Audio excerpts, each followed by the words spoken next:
What an outstanding weekend of NFL football on Saturday night. The Chiefs continued their winning ways and essentially locked up the AFC West. In Sunday's early games, we had the Panthers getting their 10th win against the Packers with Aaron Rodgers back in action, not looking close to 100%. The Jaguars and Blake freaking Bortles dominated the Texans to earn their first playoff spot since 2007. The Eagles started slow, but realized they are still a great team. Nick Foles threw 4 two-counts in their victory over the Giants.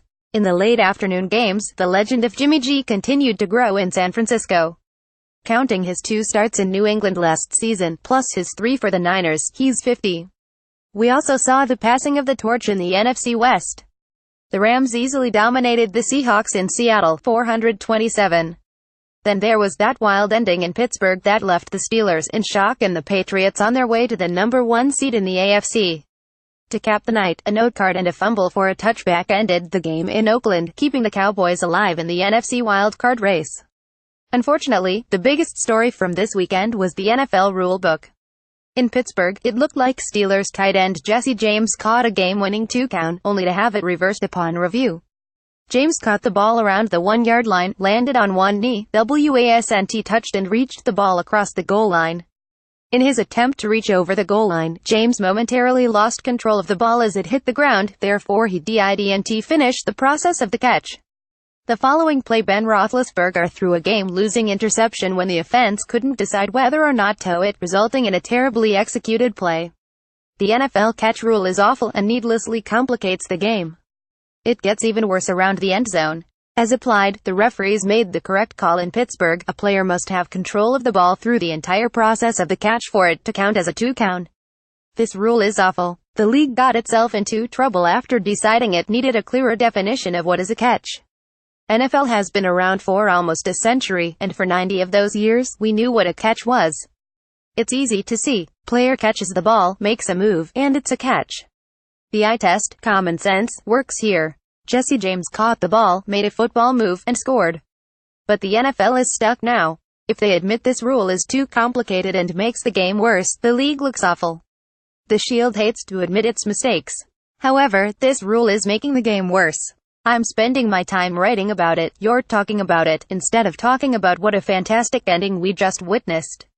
I hope this gets addressed in the off-season. The worst rule in football for the nightcap. The Raiders lost the game when Derek Carr dove for the pylon and in the process lost control of the football. The ball went out of the end zone and ruled a touchback. In the entire enormous rule book, this is easily the worst rule in football. It punishes the offense and rewards the defense for often doing nothing. There are multiple instances where the player on offense isn't hit or the hit doesn't affect the movement of the ball, and the defense gets rewarded with a touchback. There are multiple solutions to fix this. However, we must keep in mind that an offensive player can fumble near the goal line without reaching out. 1. The ball comes back to the original line of scrimmage, but with a loss of down. If it's on 4th down, then it's a turnover at the spot of the original play.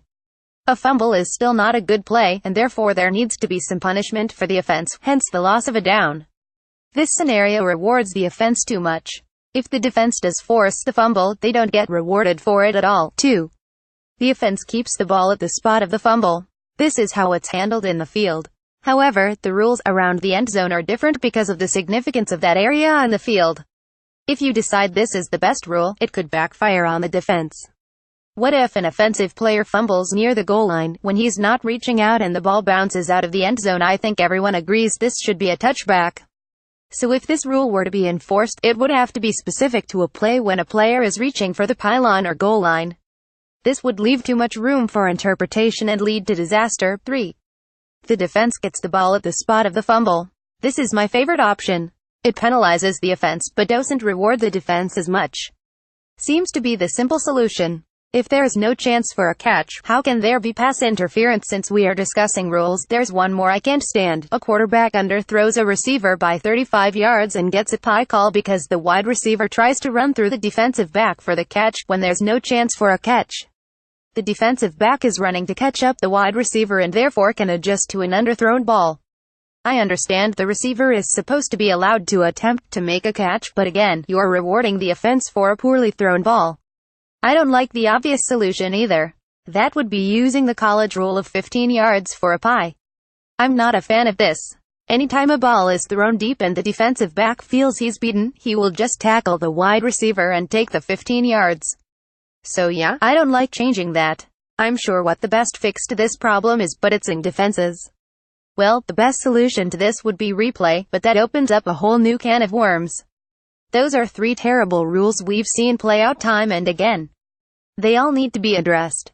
How would you fix them?